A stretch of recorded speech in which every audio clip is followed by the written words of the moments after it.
Hello guys, in the video நம்ம exercise 37 தான் பார்க்க போறோம். இங்க என்ன கொடுத்திருக்காங்கன்னா an AOP. AOP னா Association of Persons. இதுல வந்து 8 members இருக்காங்களாம். இது மொத்தமா யாரால கண்ட்ரோல் பண்ணப்படுதுன்னா அதோட செக்ரட்டரினால. Previous year 2024 to 25ல அதோட அஃபேர்ஸ் எல்லாமே பாதி வந்து இந்தியாலயும் பாதி வந்து ஜப்பான்லயும் கண்ட்ரோல் பண்றாங்களாம். ஸோ ப்ரீவியஸ் இயர்ல நிறைய மெம்பர்ஸ் வந்து நான் ரெசிடெண்டா இருக்காங்க. ஏஓபியோட residential status previous year 2024 to 25க்கு என்ன அப்படின்றத கேட்டிருக்காங்க. அதுக்கப்புறமா அதோட எல்லா மெம்பர்ஸும் ரெசிடெண்டா இருந்தாங்கன்னா இது வந்து ஏதாச்சும் மாற்றத்தை கொண்டு வருமான்னு கேட்டிருக்காங்க. ஏஓபியோட ரெசிடென்ஷியல் ஸ்டேட்டஸை நம்ம எப்படி கண்டுபிடிப்போம்? ஏஓபி வந்து ஒன்று ஃபுல்லாக அதோட கண்ட்ரோலும் மேனேஜ்மெண்ட்டும் இந்தியாவில் இருக்கணும். அப்படி இல்லைன்னா பாதி இந்தியாலையும் பாதி வந்து வெளிநாட்டிலையும் இருக்கலாம். கொஷினில் நம்மளுக்கு என்ன கொடுத்துருந்தாங்க?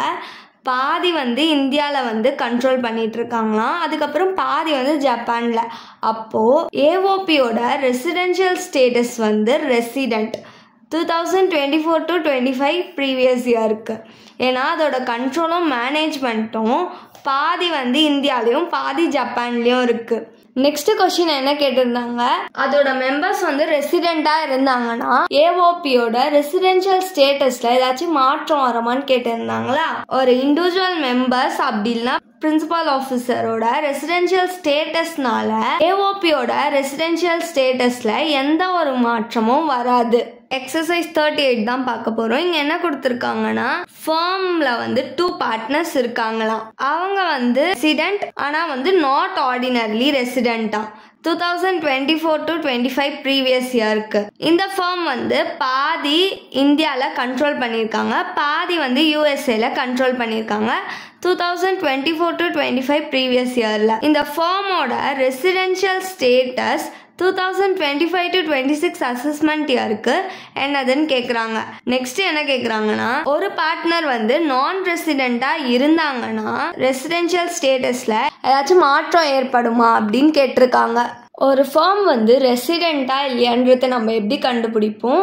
ஒன்று அந்த ஃபார்ம் வந்து மொத்தமாக இந்தியாவில் கண்ட்ரோல் பண்ணப்பட்டிருக்கணும், அப்படி இல்லைன்னா பாதி இந்தியாலையும் பாதி வந்து வெளிநாட்டிலையும் கண்ட்ரோல் பண்ணப்பட்டிருக்கணும். நம்மளுக்கு கொஷினில் என்ன கொடுத்துருக்காங்க? இந்த ஃபார்ம் வந்து பாதி இந்தியாவில் கண்ட்ரோல் பண்ணியிருக்காங்க, பாதி வந்து யூஎஸ்ஏல கண்ட்ரோல் பண்ணியிருக்காங்களாம். அப்போது இந்த ஃபார்மோட ரெசிடென்ஷியல் ஸ்டேட்டஸ் வந்து ரெசிடெண்ட் அசஸ்மெண்ட் இயர் 2025 to 26க்கு.